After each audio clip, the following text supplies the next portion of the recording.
My name is Emmanuel Oluwakorede Akinleye. I'm 18 years old. I'm a game developer and I'm also a 3D animator slash modeler. Okay, I would say my interest in tech was like a combination of different things, from cars to video games to drones to movies, to animated series. And I would say seeing how VFX meshed with technology, how VFX artists were able to use computers and computational crunching of numbers, make things just seem more, to just make things that are not real or make them seem real at the same time. And experiencing that. And there was a particular time my other brother, who is a web developer and also a drone pilot, I checked his laptop and there was this computer software I stumbled upon called Blender 3D. I started with, like, there's this old version I started with Blender 2.6. Now, new Blender users don't even know about it, and this is like 10 to 11 years ago. From there he saw that I was good with Blender, and yeah, he said I should continue using it. And there was a tutorial. I stumbled on tutorials. From there went to making 3D models to animating characters. And I would say from there things just spiraled off into programming, because Blender had the game engine inbuilt, but it's not, the newer versions of Blender do have game engines inbuilt. So from there I tried to learn programming to Python, different languages, and I say that's what just brought me into this web of tech. Okay, so for someone who is an aspiring indie game developer, the game development industry is dominated, I would say, is dominated by two languages called C# and C++. C# is predominantly used in a game engine called Unity, and C++ is what's the name? It's a language used in this very popular game engine I think everybody should know by now, Unreal Engine, because there are a lot of things that have been made in Unreal Engine. There was this game that people were arguing whether it's real or not, called On Record, and it was made in Unreal Engine. But Unreal Engine does not also use it does not only use programming language. There's this thing called visual scripting that you can use to substitute your programming language. And I would say, because of someone who uses Unity all the time, I'm very skilled in C#, because that's what I just use all the time. Yeah, I'll say C#. Okay, monetization in the indie game development industry is very tricky, I would say, because if people don't know about a game you're working on, or if people don't know about a project you're building, your game is getting nowhere. Because I think marketing is something that is very, very important if you're into the indie game development industry, because that's a lot of times people that are indie game developers start YouTube channels, because with YouTube channels they can reach larger audiences, from people in different countries to people in different states, because the Apple Play Store and the Google Play Store, it's a very competitive market, because if you were to release a game today and expect you to be on top of the charts in the Play Store, that is not working if your game has not been marketed and if people don't know about your game, because there are thousands of games being released every single day. And if you're thinking, okay, even though your game has good mechanics, good gameplay, good everything, if people don't know about your game, it's going nowhere. And there are other markets like Steam, but to get your game on Steam is a different roller coaster on its own. So I think most of indie game developers are usually mobile developers or web people that upload their games to the web. So I would say where I get my news about game, like the latest engines or the latest tech in the game development industry, is YouTube. YouTube has been a big resource for me over the years. It's like the let's say a video marketplace that people come into. There is nothing. If you are into fashion, you find it on YouTube. If you are into game development, you find it on YouTube. If you're into software engineering, you find it on YouTube. If you're into artificial intelligence programming, you'll find it on YouTube. And I think there's this particular YouTube channel that I follow called Fireship. Any new tech or any new programming language that is in general, there's something that I really like that it does. Any new programming language that comes out, it summarizes everything in 100 seconds. It might be like, okay, let's say it's reviewing C#. It might say C# in 100 seconds, Java in 100 seconds, F# in 100 seconds, VB.NET in 100 seconds. And I'll say there are also a different plethora of other YouTube channels that I follow, from MKBHD to Mr. Who's the Boss to Linus Tech Tips, to just stay updated. And just stay updated on new either virtual reality technologies like the Apple Vision Pro, Meta Quest 2, just to make myself okay. If this is going to branch into the game development industry, it's better to know it now than later when it has become something that is something that people use regularly. I would say we are still in a development. I would say the game development industry in Nigeria is still like it's still in development because there are not a lot of people that know about there are not even a lot of people that know that game making is game development is a career, because a lot of people while growing up I felt like no, making games was just like magic. You just throw one and two together and voila, you really have a game. But it's not that. It's takes grit, takes effort.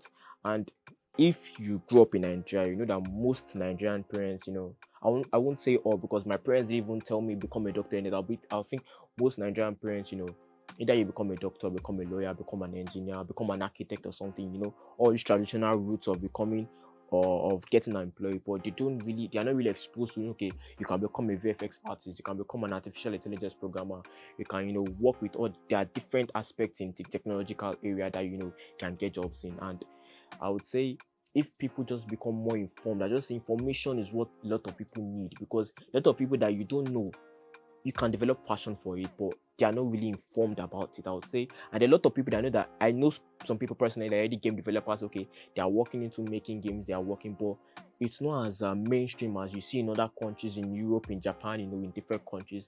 It's not mainstream. And I think if people can become more informed about, okay, I can do this, I can do this, I can do this, will be I think the game industry in Nigeria will become more developed.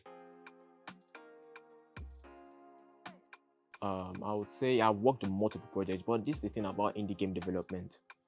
You get an idea, and you to be like, yo, yeah, it's fancy, there are mechanics you can add, but you get to a process that you begin to work on it, and you begin to work on it, and you just realize that this idea and everything you thought of was really over ambitious. Because one thing, okay, you think of sound design, you think of how to make character sprites, you think of okay, modeling, and you think of animation, you think of where will I get this asset, you think of UV unwrapping, you think of the programming and everything. Sometimes you just get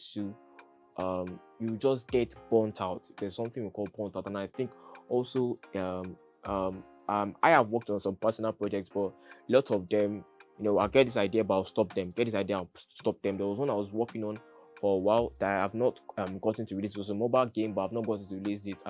It's still on under apps for now. So I'll say there's some projects that I've worked with people that they've gotten to releasing, but my personal projects I have not brought them out to the public. There's one I'm currently working on that I hope I'm hoping by the grace of God be able to push it out to the public. So yeah, that's what I'll say. So as I've said before, the Nigerian gaming industry is not really developed as I said. So one of my I have a lot of career goals, but one of my major career goals is to, you know, become knowledgeable to an extent that okay, I can begin to take other Nigerian game developers under my wing and say the African gaming industry in general will be able to bring it to such a level that we can compete with games like, you know, God of War Ragnarok, we can compete with games like GTA 5, we can compete with games like Ghost of Tsushima, we can compete with games like The Last of Us, we can compete with games that games that people love to spend their time on, with like Warzone. And like games now have become like most games now. There's some games now. Grand Theft Auto, I'll say, is an household name, because who doesn't know Grand Theft Auto? Grand Theft Auto now has sold over 200 million units, and there are some people that it's not as if they even bought it with their own money. There are games that they pirated.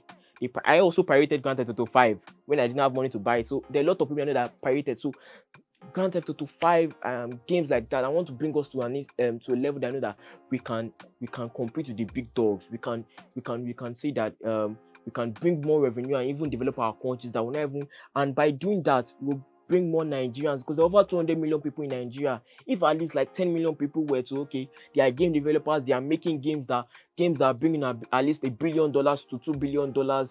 When Call of Duty Modern Warfare 2 came out, the remake came out last year. In the first week, I think it brought like $800 million. Imagine if there were Nigerian game developers that were able to, take their abilities and their knowledge and make games like that, and to bring that to the Nigerian economy. Nigeria will become a very big powerhouse in terms of like the gaming industry in general. And I'll say that's one of my career goals in the long run, bring Nigeria to the global stage.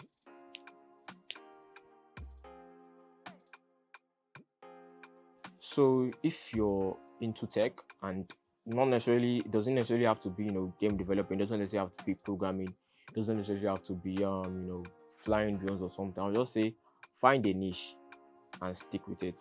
I'll just say don't try to dip your hands into everything, because I was also in that boat for a long time. I was dipping my hands into different programming languages and I was not, mastering one. I'll just say find something you think you're comfortable with and just go all out with it, because it's better for you to be a master of one thing, be a legend at one thing, than for you to just be dipping your hands in different jars of water at the same time. Without actually just find one jar of water, dip your hand into it completely, and you've developed skills to such an extent that people even begin to admire you, because there's something we call in the programming space called 10x developers.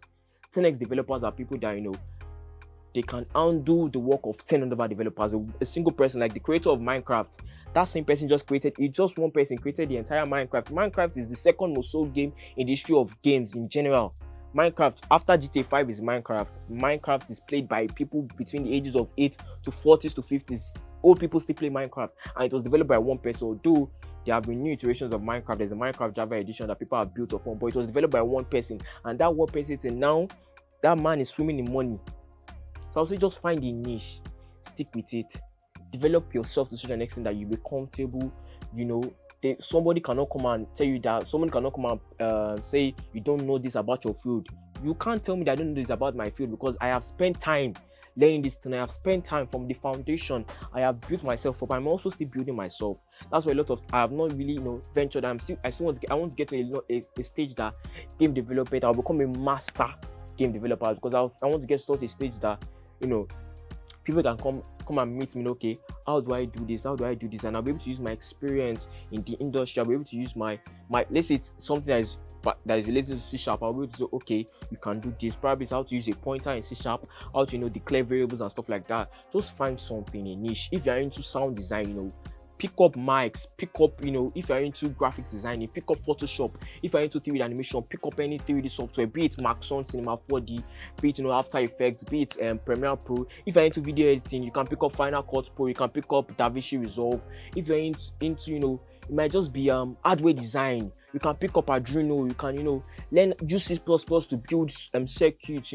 If you're into, there are a lot of things. If you're into cameras, you can find out, okay, what lens can I use to what's the size of the sensor, stuff like that. Just find something you're comfortable, something that you're passionate about.